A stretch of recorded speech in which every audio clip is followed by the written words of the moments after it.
Let it be a Nick and Jane, and let it be a Mr. Smith, a banker of Nick and Jane. They both keep their money in his bank. That's why we use the title Mr. Smith with respect. Nick really wants to buy, well, let's say Jane's bicycle, but he has no money. More precisely, he has money, but not enough, only $10, while Jane wants $100 for her precious bicycle. That's a problem. What should Nick do? Well, this bicycle is so desirable. He gives Jane his $10 as a deposit and asks plaintively not to sell the bike to anyone. He says that he will bring the rest of the money soon. At the same time, he runs to his bank, to the respected Mr. Smith, to get a loan for the missing $90. As ill luck, Mr. Smith has no money at this moment, but he knows perfectly about $10, which Nick gave to Jane. And where will Jane bring his money to? That's right. She will put these $10 in her lovely bank to the same Mr. Smith.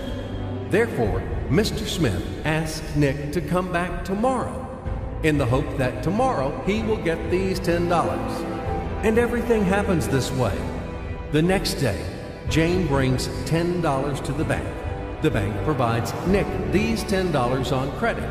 Nick immediately gives them to Jane. She again puts them in a bank. The bank again provides Nick these $10 on credit, etc. As long as Nick the fool will gather enough money for the bicycle. Don't you get confused yet?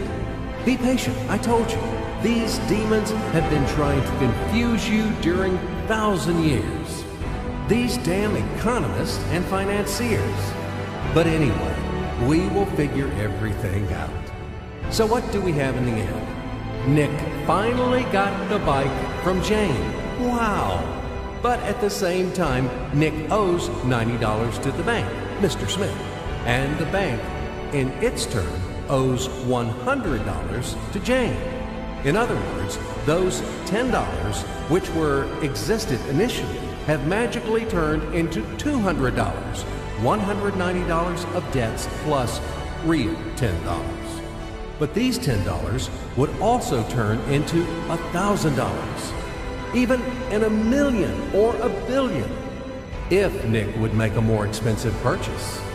In this case, our $10 would make the increasing number of its cycles, circuits from hands to hands. That's it. So, what happens in today's world? SOS!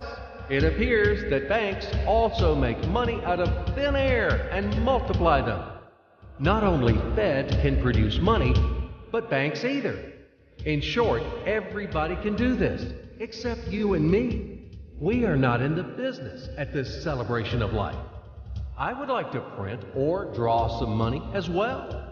In fact, these banks multiply money without any control. And we're still wondering why the banker lives better. What naive fools are we? Now it is clear why. The one who produces the money, of course, lives better. But this is not enough. From this moment, poor Nick will never be able to repay his debts owed to the bank, no matter how hard he would work.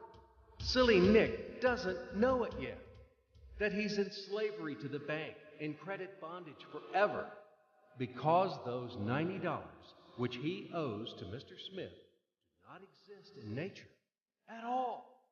Sly Mr. Smith made his money out of nothing. He created them out of thin air, just one click. And $10 turned into $200. Yes, but you can object